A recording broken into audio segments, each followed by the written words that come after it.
Hello, my name's Chris, and in today's video I'm going to show you a very neat bit of software that's very simple to use that can take your astro photos to the next level.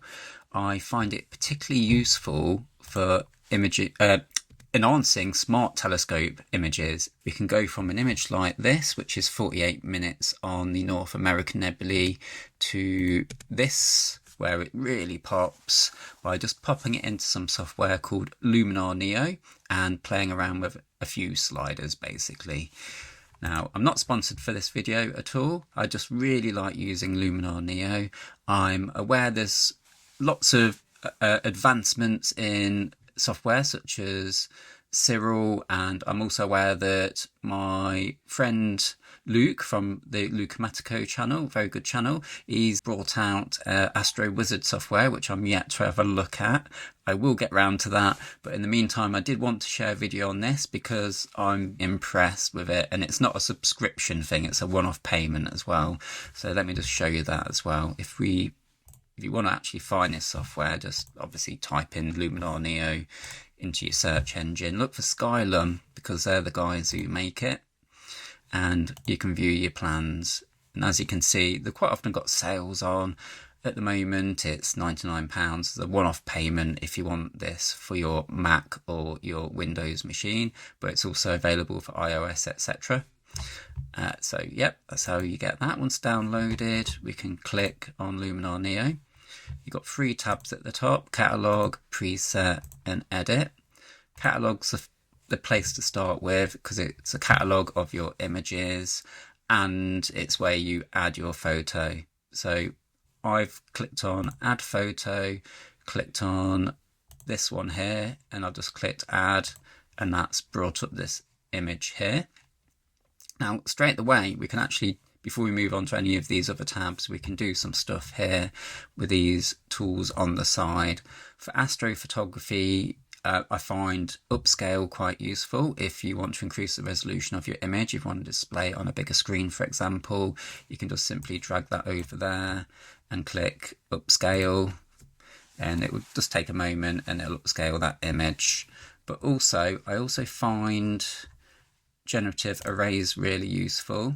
This image here has got some walking noise, so let's bring up this image. You can see this green walking noise here, and I'm going to make that a bit smaller and get rid of that red walking noise there, and we can just hit erase and it will get rid of that walking noise.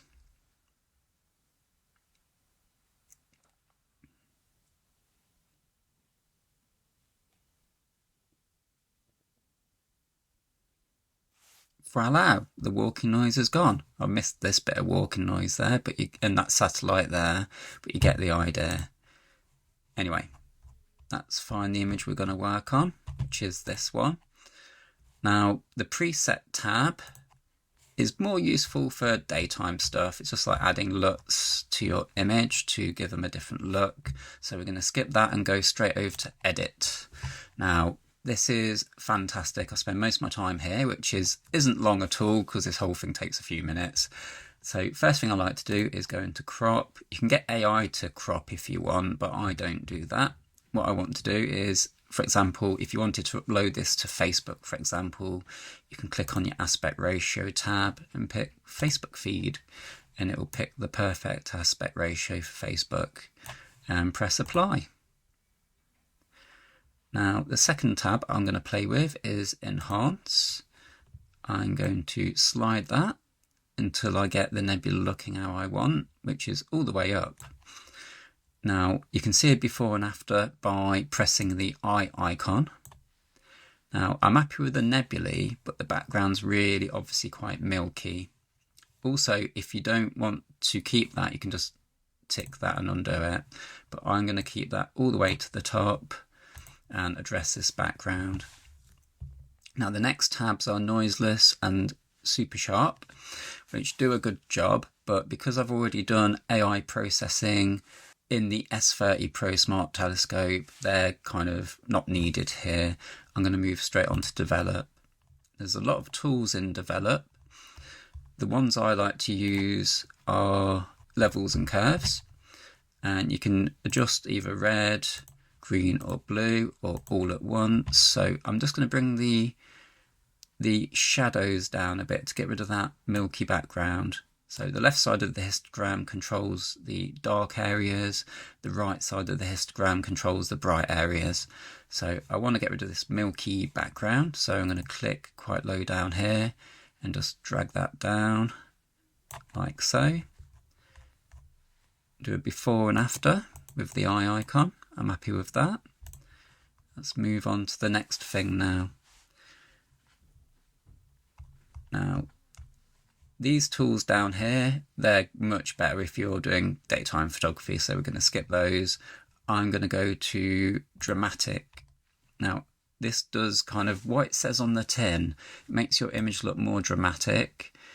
Now, if you do that, it looks a bit wild if you go all the way across, but I find more often than not, I want to do a little bit just to give the image a bit of texture. So you can do a before and after and just make sure you're happy with that. Yeah, I think I'm quite happy with that, so we'll leave that there. Now I'm going to go back up to enhance and just give it another little pop. And scroll all the way down. It might be colour harmony and the mount. There we go.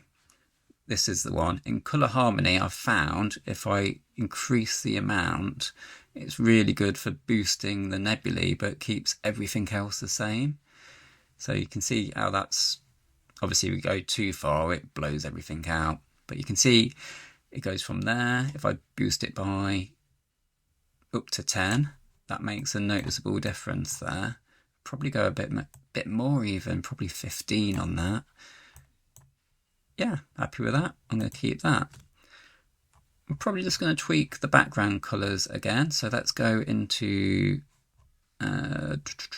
develop and go to the levels and curves.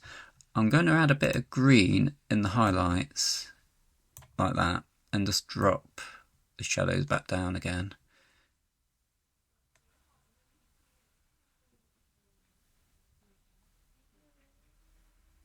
Maybe there. And saturation.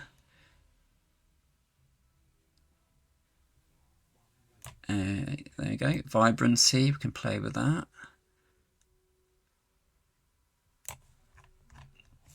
I still think there's a little bit of blue in the background, so I'm going to click on the blue on the histogram and just drop that down a touch. There we go. We'll go with that. And then one more.